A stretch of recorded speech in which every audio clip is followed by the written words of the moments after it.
This Saturday, the WWE will present the Elimination Chamber. That's going down this Saturday in Chicago. They are currently, this is becoming a trend, but here we are again. 4 matches on the card for this Saturday while we're in Chicago. The 2 singles matches are with Chicago people, and then we've got the 2 chambers. I don't know why we keep including AJ Lee when they go, it's her hometown. She lives there, for sure, but it's definitely not her hometown. As she has stated many times, she's a Puerto Rican from New Jersey. But she shacked up with Mr. Chicago, so guess where they live? They live in Chicago. So she didn't just take his name; she took his home too. Fair enough. And we have the Elimination Chamber this Saturday. So I'm gonna go ahead. The Chamber is what's really the the Chamber is really the aesthetic of this match. It's a lot like the Royal Rumble, right? You can have championship matches. You can have all the real attraction to this is the Royal Rumble. Same thing here. However, we're in Chicago. So I don't think any of the chambers are going on last. That belongs to the one, the only, CM Punk. So we're not going to start there. But the first match we will talk about is the one that I think that will be opening the show, and that's the Women's Elimination Chamber match. The Women's Elimination Chamber match is going to have 6 women. It's going to be Tiffany Stratton, Rhea Ripley, Alexa Bliss, Asuka, Kiana James, and as of last night on Monday Night Raw, the 6th member of the Chamber is Raquel Rodriguez. Ooh. The winner of this match, as of last night, because Liv Morgan made her decision, she's going to be wrestling Stephanie Vaquer at WrestleMania. So the winner of this Chamber gets Jade Cargill. Now, before we get into this match, I had made bold predictions leading up to this that Bianca Belair would be involved in some way, and that would lead to our eventual WrestleMania match between Jade and Bianca. But we're learning now that she just had another surgery on that hand that she injured at last year's WrestleMania that apparently it has not healed correctly, that it wasn't healing properly. This is a broken finger or a damaged hand, and it's been almost a full year now, and it looks like she's going to be out a little while longer because she just got surgery. What is the deal with this, man? I don't know. Some people, I'm not those kinds of people. We deal with facts and truth here on Orsini's Uncensored. But as my brother put it earlier, word on the street is someone's been hiding a 9-month process that's been very, very quiet. Don't put that energy on her. Don't put that energy on her. No. But it does, not for nothing, it does sound weird though that a hand injury like this would take a full year to complete no visibility though. That's the thing that's weird. I think no visibility at all. That's the weird part. In the condition of the hand. Yes, like it's just your hand. Like you could do something, right? Is it your you know what it is like in football? Is it your throwing hand? Is it the throwing shoulder? Is that the issue? Is that your Irish whip arm? Are you unable to? I can't do the. How about the? Never mind. No throws. Right, if I'm not mistaken, Kiana James was actually someone who was also injured for a while, was she not? Yep.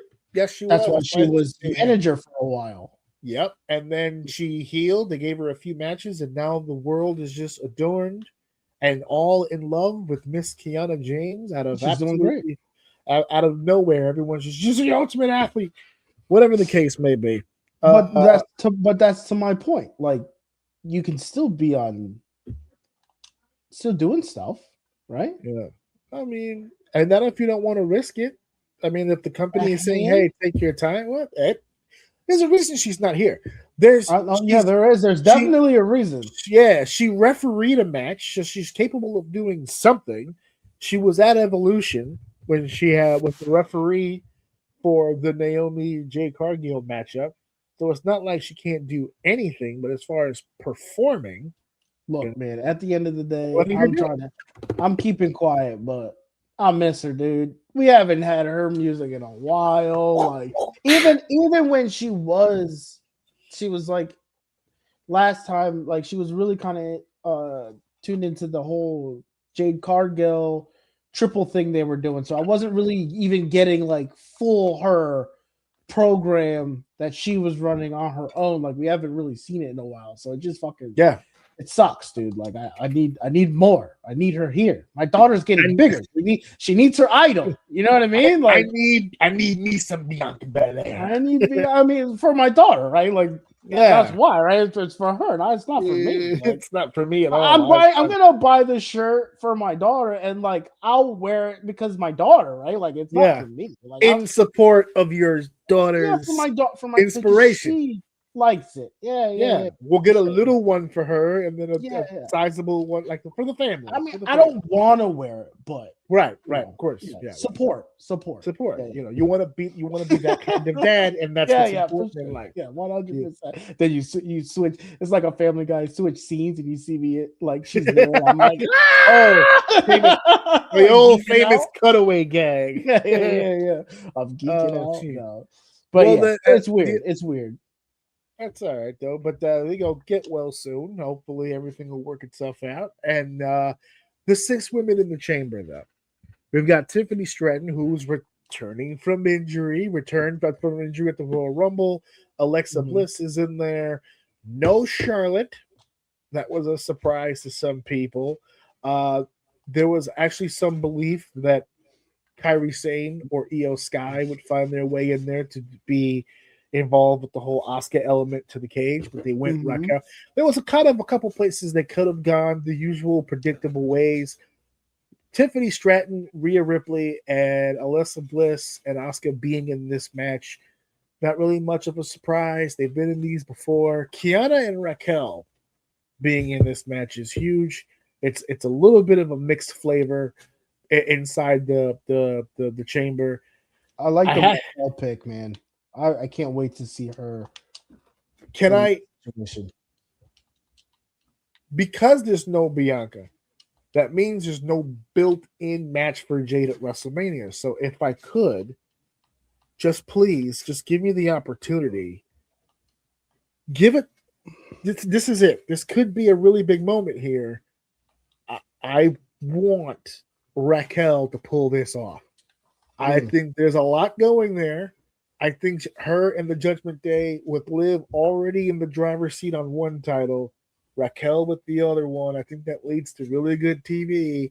Plus, based on the options that I'm looking at here, Tiffany Stratton realistically is probably the more realistic winner here because it's the only storyline they could run. Tiffany was the one that Jade beat for the title and then injured.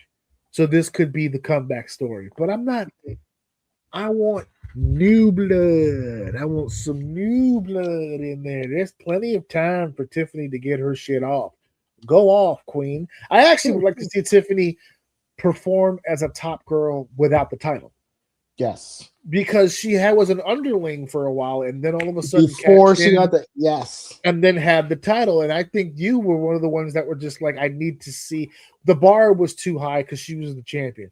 She survived it. She's still over. So let's see some build. Let's see her develop as a character. Let's see some more of that.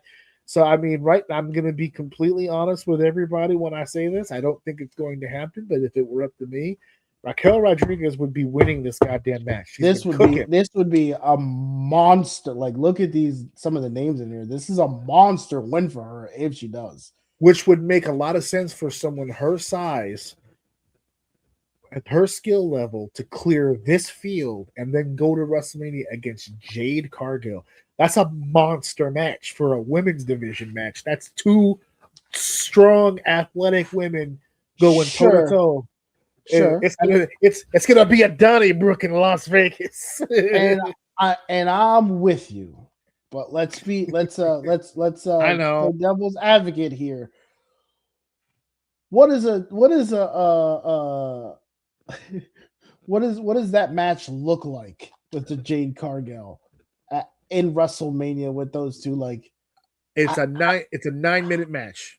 Is slugfest, just bombs. Am I being disrespectful here when I say, like, can Raquel call that match?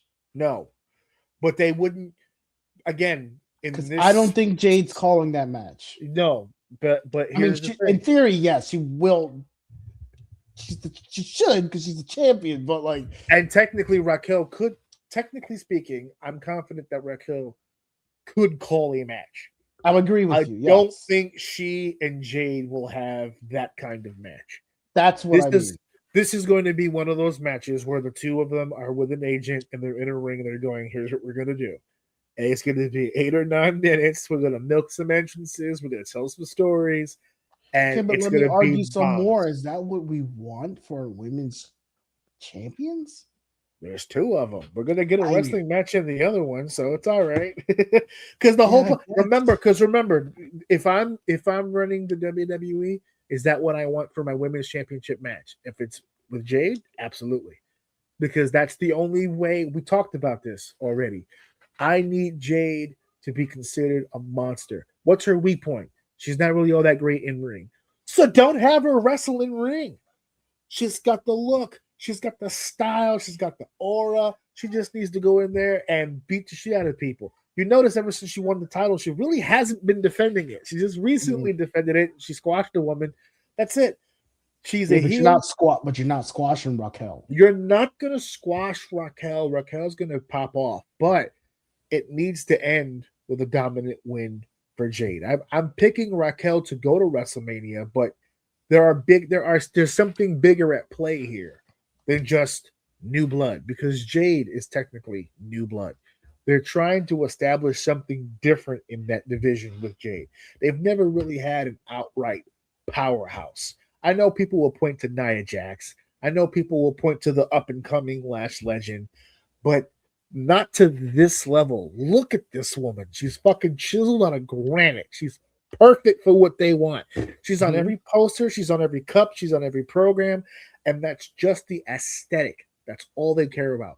So if I'm Raquel, am I upset because I'm being used as fodder for this individual? No. You know why? Because to get there, I had to go through 5 of the very best that this division has to offer. And I'll book a match where she, like I said, she'll pop off. Jade's going to take some bumps. But at the end of this, I need Raquel will elevate in her status if she's able to. If this is her roadmap, even if she wins the chamber, her roadmap outside of Mania going into the new season, she's up. Like, yes, her stock is up. Yes, for sure. 100%. Yes, because I'm telling you right now, if you look at the 6 that are in there right now, I mean, she's not more over than Stratton. She's not more over than Rhea. She's not more over than Alexis. She's not more over than Asuka. You can make a debate. She's probably more over than Kiana, but right now, Kiana's getting a lot of that flavor of the month vibe to her. You can elevate Raquel with a win here so high up that a loss at WrestleMania is not going to kill her. It's not going to bury her. She can survive that. But I'm whistling into the win because I know that Tiffany's going to win this match, and it's just going to be Jade and Tiffany at the very least. And it's probably going to be Tiffany and Rhea last in the chamber because they're not going to have Rhea just come out there and just do the JOB on the PPV that easily. It's not going to happen. So I think that's just what's going to happen right there, to be honest with you. Do you see it going any differently? That's probably the more likely. It's probably the more likely, but I agree with you with I want to see Tiffany do what Rhea's doing right now. And Rhea has been Rhea, and she hasn't touched the belt, right? Like, this is actually, we're starting between the Rumble and this is the closest she's actually even been intertwined with the idea of the belt. Like, she's just kind of been doing her own thing, and she's still Rhea. Like, nothing has changed. Nothing. Yep. She is still being. So I agree with you 100%. I know I've been a Tiffany hater for a little while now, but I actually don't hate her. I just want to see her literally do exactly what Rhea's doing right now and then get the belt back. I will stand on it was too soon. Doing this is obviously, like you said, probably the more popular way to go. And if it is what it is, and it's fine, I'm okay with it. I'm not going to hate it. But I agree. I want to see her go the other route. You don't need the belt to be good. Especially right now. There's a lot of people doing that right now. You don't need to be in the spotlight to have the spotlight on you, if that makes sense. Yeah. So that's the Women's Elimination Chamber. What I think will follow is the WWE Women's Intercontinental Championship matchup. I agree. Becky Lynch defending the Intercontinental Championship against AJ Lee, the hometown girl. No. This is either going to be serviceable or a mess. And I have a distinct feeling it's going to be the latter, not the former. I don't, unless AJ has been working in the ring with somebody the last few weeks. This has got disaster written all over it. And I know that these two veterans are going to sit there and convince each other we know enough tricks to get by. We can do this. I can do this. We're telling a story. You know, we're telling a story. So we're going to do this and we're going to do that. And at the end of the day, people are still waiting to see what AJ Lee brings to the table. She debuted in September. She returned in September. And I still feel like there's a whole generation of wrestling fans waiting to see it. Where they're just going, okay, we've heard the noise, we've heard all this the spectacle. And I felt like Becky, you didn't get a chance to see. Did you see Becky's promo yesterday on Raw about AJ Lee? No, I wasn't. I told you, dude. I tried to watch that shit so many times yesterday. She did. It wasn't an in-ring. It was a backstage pre-tape, and she said in the video, she goes, "You don't really." Becky said this. She goes, "You don't really want to compare resumes with me. You know, you held one butterfly title in your entire career. I am over here. I won the first ever women's WrestleMania main event. You know, I'm Becky two belts. You know what I'm saying? Like I didn't become a superstar in the game. I literally changed it. Like there's no comparison as far as the resumes go. But then she went back into gimmick and she was just like, I've got to put you out of your misery. I've got to do this. I'm going to do that. And I'll just go on continuing to be the best female wrestler of all time. And that's not just me saying it. ESPN is saying it. The Bleacher Report is saying it. Sports Illustrated is saying it. Yeah, that is one of the greatest fucking catchphrases of my life. I have been doing that at work almost literally every day, and no one knows what the fuck I'm talking about. It's just like it's like, you want me to hook that up? Because I can hook that up. I'm the best at hooking that up. That's just me saying it. That's the Department of Education saying it. That's the Facebook social numbers that I have. That's them saying it. Okay, I'm not the only one saying it. But I think there's a lot of people on the edge and waiting to see what it is that all the hype was about. Because so far, all she's really done is cut promos, and if I'm being honest, they're not bad promos, but it's like when AJ used to cut promos back in the day, she stood out because nobody in that division can cut promos. Now there's more than a few who can cut promos, so she doesn't stand out on the stick as much as she used to. So now in ring, she said it herself, I haven't had a one-on-one match in 10 years or 11 years or whatever. And I was like, okay. Well, it's up to this will be a good display in how good Becky Lynch really is. It's going to be really up to her to control this match, to quarterback this match, to captain this match, to call it. And, I don't know. We've put her in that position before. I don't know. We've put her in that position before. The Maxine Dupree's and the Lyra Valkyries, and we've been down this road before. All right, Becky, carry me to the promised land. And those are with people who, and the two you just described have gas in the tank. So yeah, we'll see what happens. I'm not gonna shoot her down just yet. I'm open to see how this one goes. So we'll see. To be fair, AJ hasn't had a single match in 10 or 11 years, and I can promise you is still a better wrestler than Maxine Dupree.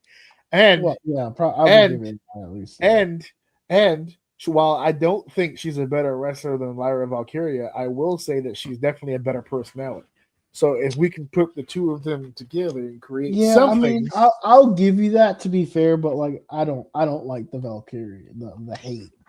I don't like the hate, dude. She's not that bad. Dude. I like her. She's cool. She's all right. Again, I'll say it till I'm blue in the face. Not a bad in-ring worker. I got no problem with her as a wrestler. She's just about as interesting as a stick I found on the floor.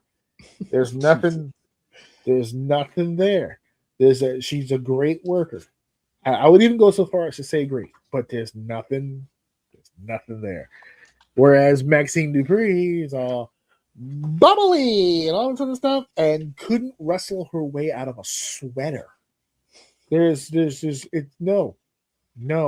There's just when she comes through the curtain that she wrestled yesterday on Raw, when she comes through that curtain, she looks lost.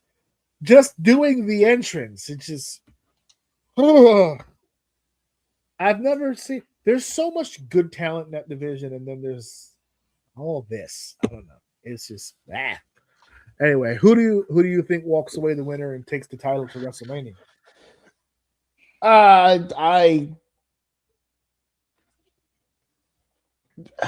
don't put it past Becky doing the job, but is that what they have in the cards for AJ Lee right now? A WrestleMania moment already? If they were going to give her I would say they need to keep going. They need to keep going with Becky. Agreed. And that's just not me saying it. That's the whole internet saying it. I wouldn't be shocked if this is AJ Lee's road to WrestleMania moment, which I think is too soon. But I am not. I'm refraining from like killing her. I know I'm not the target for her.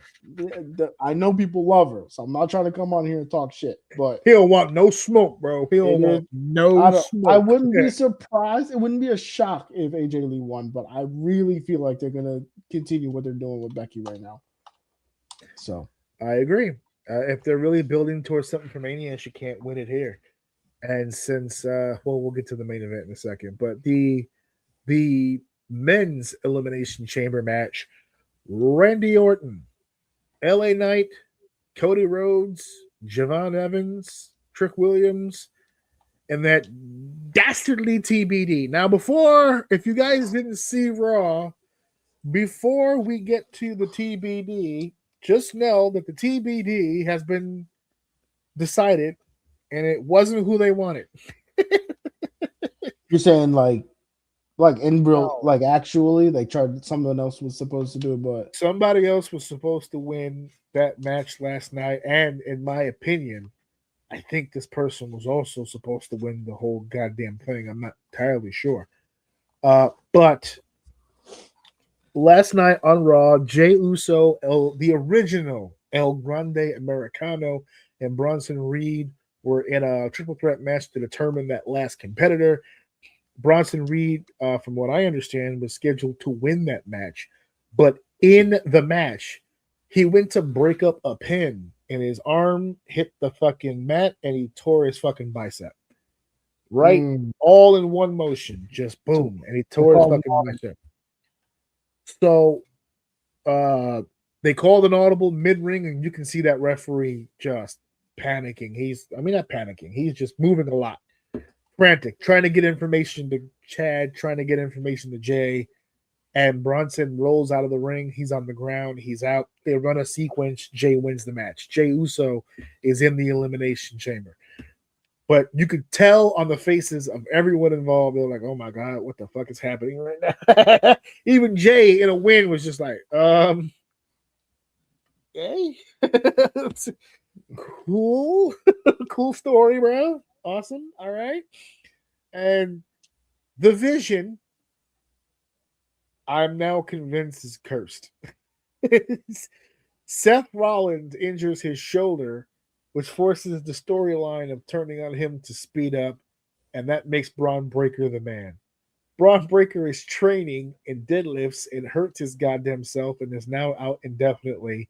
So that moves Bronson Reed into the focus, and now Bronson Reed tears his bicep. If I'm Austin Theory and Logan Paul, I'm starting to get worried. Or excited. I mean, you can look at it. Maybe Vince has a voodoo doll somewhere and he's taking them out one at a time. Yeah. Get my boy up there. If they didn't kick me out, you'd have been 10-time champion already. Yes. You pass me that Logan Paul doll. He's next. Yeah, exactly. Oh man, that fucking stable is hurting right now, bro. They are in trouble. And yeah, so that sixth person in the match is Jey Uso. I mean, you did not seem very impressed with that field when you read it over before we went on. What are your thoughts on those six? I feel like Orton's here to save this thing, man. Like, I don't know. It's a weird card. I don't know. I feel like, I mean, outside of Orton and maybe, I don't know. First of all, is this Elimination Chamber the most African Americans in the chamber ever of all time? And for the record, there's only two. But has there ever been? There's only two. There's only two. I can only recall an Elimination Chamber having like maybe one during the course of like Bobby Lashley was in Bobby one. Lashley, yeah, that was the actually was one Elimination Chamber that had tag teams in it. That had the New Day. That had yeah, but that's still one. That's still one. Still equals one. No, but it was Street Profits were in it. Oh, okay. And then I'm trying to remember who the rest of who I can't remember, but yeah, so that might be the one time. But as far as singles Elimination Chamber matches, this is nuts. And Jey Uso's like he's Samoan, so it's like a quarter. It's like a quarter. Yeah, sort of honorary. There's a little bit of swag to it. Yeah. They get to wear the hats and the chains and the grill and stuff. So you know they get a little bit of defense. I unfortunately feel like I already know where this is going, and I kind of hope it doesn't, but. Unfortunately, I'll skip to the end here and feel like it's going to be Cody, dude. Unfortunately. Cody and Drew at WrestleMania? Yeah. I mean, it'd be cool if it was someone else, but. I'm going to do it. I'm taking the leap. And I want it on camera. And if I'm wrong, I'm wrong. I'll take the L.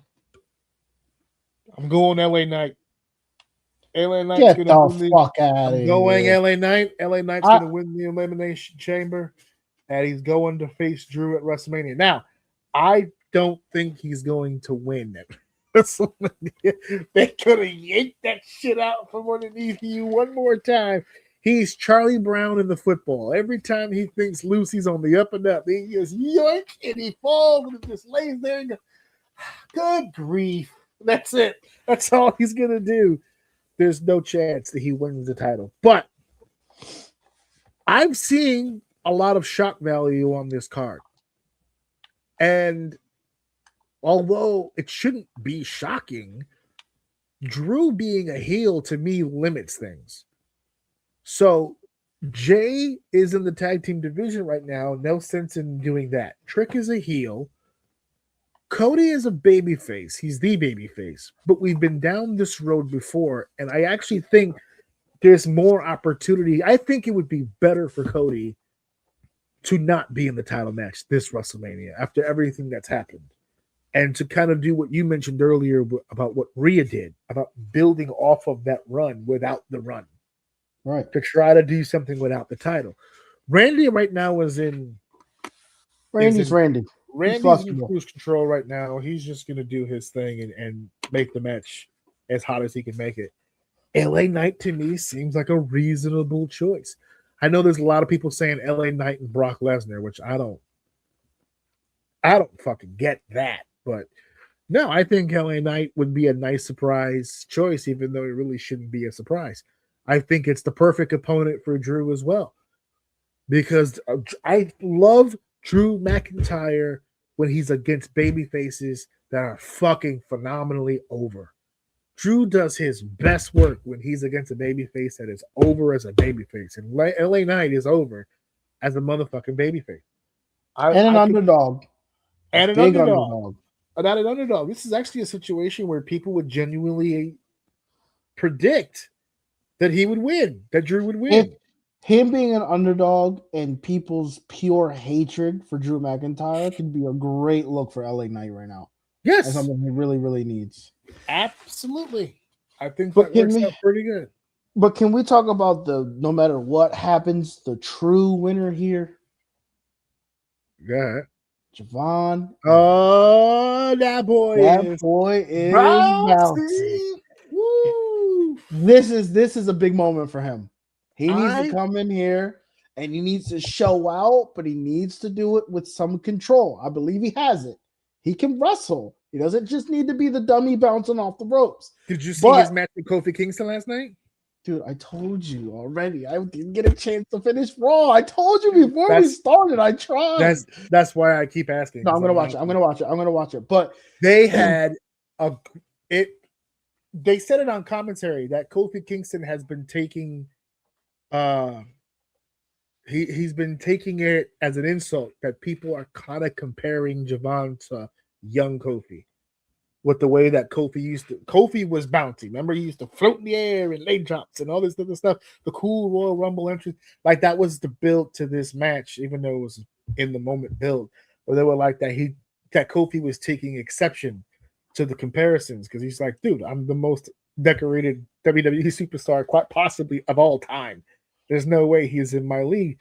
So it was so weird to see Kofi Kingston be the slow and leader of the match, Kofi Kingston, where he was like, he's bumping for Javon shit as opposed to someone bumping for his shit.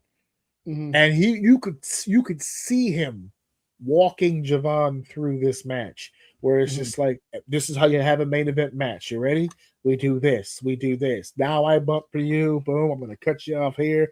Here goes this. Oh, here comes Xavier Woods for the distraction. I will take advantage. Heel, babyface.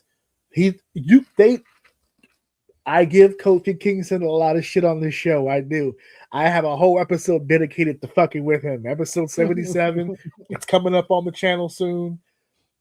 But in this instance, this was beautiful because you could see that no passing of the torch shit, but just, hey kid, I know exactly how you work. I used to work like that. Here's how I changed it. I became WWE champion. Give him the game early. Give him the game early. Give him put him on game. And he did how to protect himself. It's all about protecting himself. The commentators, Michael Cole and Corey Graves, absolutely giddy about the idea of Javon Evans being in the chamber. They're like, oh my God, can you imagine what creative shit he's going to come up with in the chamber? I'm like, y'all hyping this man so hard. Just let Javon be Javon, bro. Come on. Let him work. Let him learn. I told you. Oh my God. Let him learn, man. Let him learn. That's it. But this is a big W for him. Just come in here, do what you're doing, execute. Don't hurt yourself. Don't think you need to force yourself to be completely stupid. Find the opportunity. Work. You're in here with some big fucking names, man. This is a phenomenal look for him. I'm excited to see him here and see what to me, he is the winner out of all of this. So let's see how he capitalizes on it. But I'm excited for that. That's my favorite part about this match. The one guy that he needs to get on his side, and he does, is Randy Orton. Randy loves him. Randy loves this guy. And they're gonna, if Randy has anything to say about it, Javon's getting a goddamn moment in Chicago. Bro, I just want to. I don't know if it's here or another place, but I want Javon to be unsafe just once and fucking send it. Send it. Just go for the illest, like just highest jump in the air and let Randy catch you. Please. Just there's not a lot of people that can get that much air and be as floaty as he is. It's a missed opportunity to not catch a lot of air and get I have the perfect spot for that. And I'm not going to tell you what it is until you see Raw. When you see Raw and you watch that match with Javon and Kofi, check out Javon's moonsault. When you see it, he doesn't hit the moonsault, but watch it. Watch the way he does that moonsault, and tell me that's not absolutely perfect for what you just pitched. You text me back and let me know about that. But the only person in this match that, and I'm sorry, maybe I'm in the minority, but I put it like this: I'm not a Trick Williams fan. If I was running a promotion, would I have Trick Williams on the roster? Yeah, he draws eyes. That boy look good. The women love Trick, and they want to whoop that Trick so goddamn bad. And the theme was hot, and the entrance is dope. I get it. I'm not enamored with the in-ring work, but again, he's also young. He's also new. It's also taking him some time. He did good in NXT. He did great in TNA. He has to acclimate here. This is too soon for him. I'm predicting he's probably the first one that gets eliminated from this matchup. He'll have a nice little showing, but eventually he will be. I don't want them to start tricking Javon. Oh no! Don't do that. I do not want them to start tricking Javon. I do not. The internet will have a field day with that. Please don't do that. That's not a good move. They're already calling Triple H all kinds of disgusting names on the interwebs. We don't need him. I don't want Javon to start. Me either. I feel like they're going to put him in first, but I don't want him to start. So technically it'd be third, right? So 1 and 2 start. 3, 4, 5, 6. Yeah, he won't be last. 3 or 4. If I could push it, I'd push it to 4. That might be a little bit too much, but 3, at least 3. Don't start with Javon. Randy's coming out last because he ain't putting in that work. Those days are over with. That's fine. That's fine. For sure. I actually think Cody's coming out 5. And I want LA Knight to start.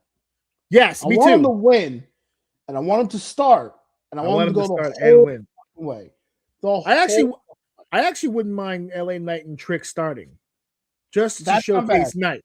Just to showcase Knight, I would do that. Yeah, I would do that, and then have maybe Javon. See, if you're doing that, then I don't know if I want Javon 3.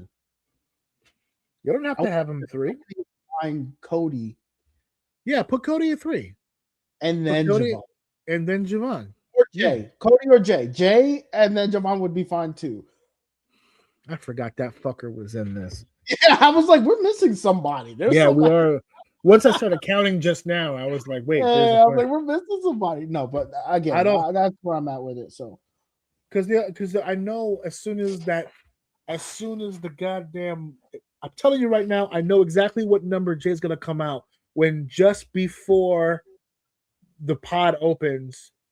There's like a big bump and everybody's out. They're laying out, and then Jay's thing opens. He gets inside the ring and everyone's dead on the ground. And he gets. It's a given. I'm like, God damn it, son of a bitch. Anyway, yeah, that's how little. As a matter of fact, I still want Trick eliminated first, but I think Jay's the second one that's gonna be out of there. And the final 2, because I know I'm predicting that LA Knight wins. I want him to beat Cody. Solidify it.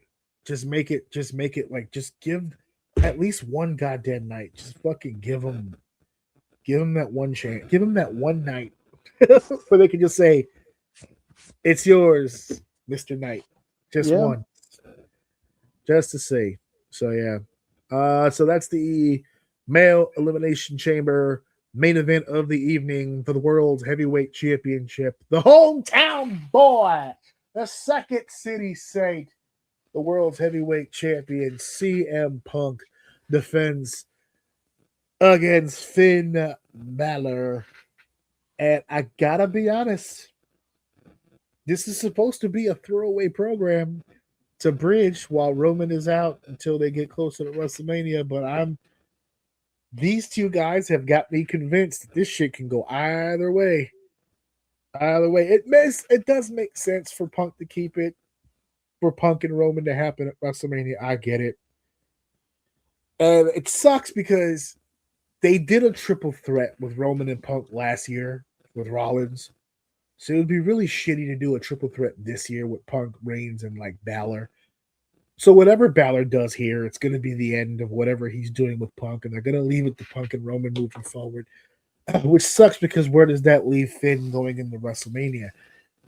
But their storytelling right now really has me believing this really could go either way.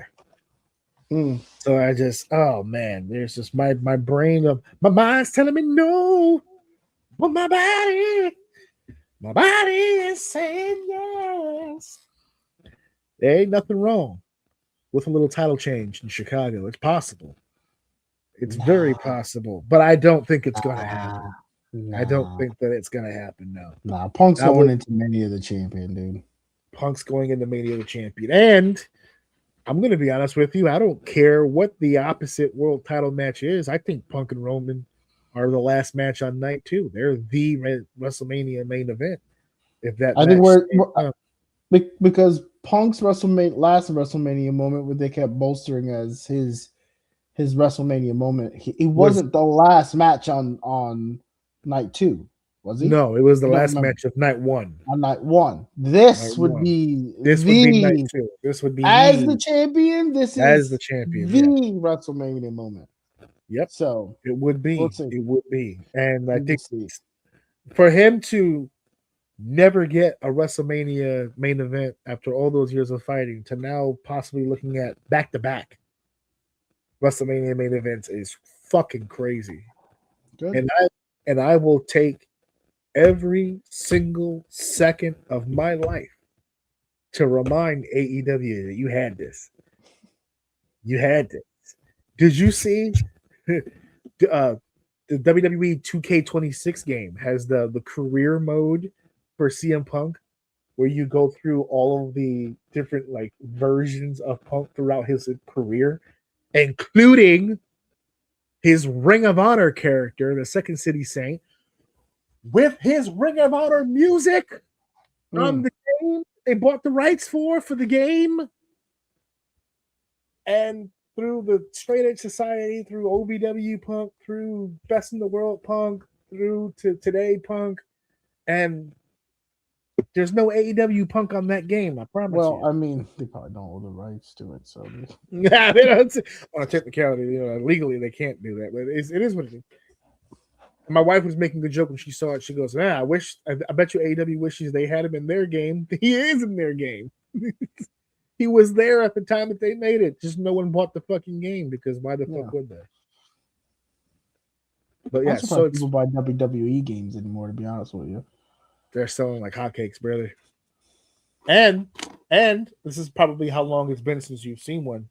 They introduced in 2K25 the Island as a game mode where it's a free roam game where you, as a wrestler or a created wrestler or whatever, you free roam and interact with other people that have created their characters. And it's like you can do challenges together, you can have matches together, you can do different skill things together. It's like an online community now with cool. Through the wrestling thing. Now, last year when they introduced it, it was specific to the tribal chief.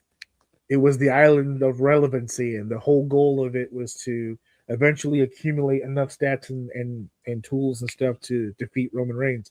Now they just left it open. It's like different. There's 3 different stories that you can partake in, as opposed to last year with just the one. There's 3. The tradition. What did they say? It was the traditionalist, the whatever. It's like 3 groups of people that you can interact with, and you all become like you. It's like Pokemon when you're a clan. You're what, yellow, red, or blue. It's the same thing here. Are you a traditionalist? Are you this? Are you that? And you get if they've made it more interactive, I'll give it to them. It's not just match gameplay and then that's it. You go about your business. So I'll give them that. They've stepped up their game with that. But yeah. So that's the World's Heavyweight Championship. We're both saying Punk's gonna retain the championship here. It just sucks, man. I just want to see Finn Balor do something at WrestleMania. They already kept him out of the Royal Rumble. It's a goddamn conspiracy, is what it is. Goddamn conspiracy. So, Eddie hooty hoo.